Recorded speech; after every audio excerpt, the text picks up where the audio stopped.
बहुत समय पहले गौतम बुद्ध अपने शिष्यों के साथ एक गांव में पहुंचे।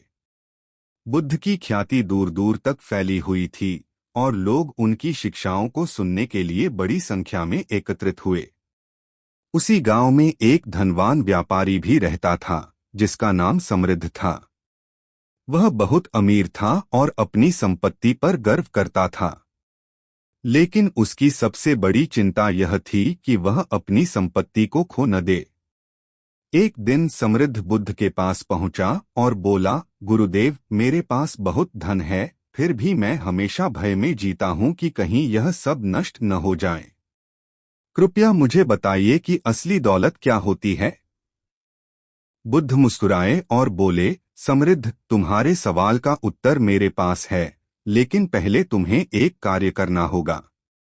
समृद्ध ने तुरंत सहमति दी। बताइए गुरुदेव, मैं क्या करूं? बुद्ध ने कहा, गांव में जाओ और ऐसे 10 लोगों से मिलो जो तुम्हें बता सकें कि उनकी सबसे बड़ी संपत्ति क्या है। फिर मेरे पास वापस आओ। समृद्ध गांव में गया और अलग अलग लोगों से मिला। उसने एक किसान से पूछा, तुम्हारी सबसे बड़ी संपत्ति क्या है? किसान ने मुस्कुराते हुए कहा, मेरे खेत और बैल मेरी सबसे बड़ी संपत्ति हैं, क्योंकि इन्हीं से मेरा परिवार जीवित रहता है। फिर वह एक शिक्षक के पास गया और वही सवाल किया।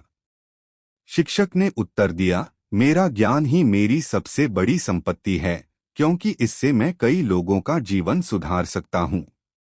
समृद्ध एक माँ के पास पहुंचा और उससे पूछा, तुम्हारी सबसे बड़ी संपत्ति क्या है?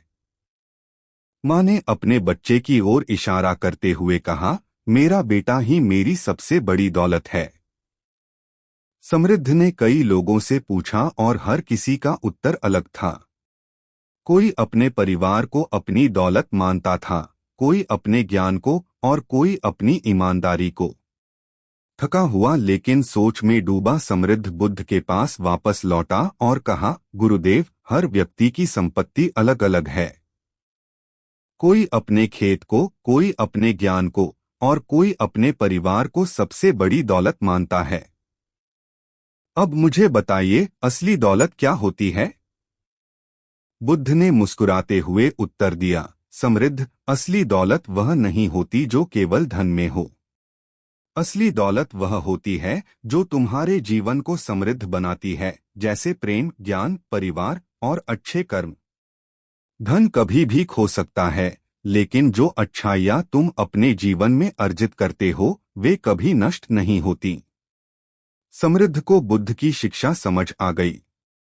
उसने महसूस किया कि असली दौलत सिर्फ सोना चांदी नहीं, बल्कि वे गुण और रिश्ते हैं जो जीवन को सही मायनों में मूल्यवान बनाते हैं। शिक्षा। असली दौलत केवल धन संपत्ति नहीं, बल्कि ज्ञान, प्रेम, परिवार और अच्छे कर्म हैं।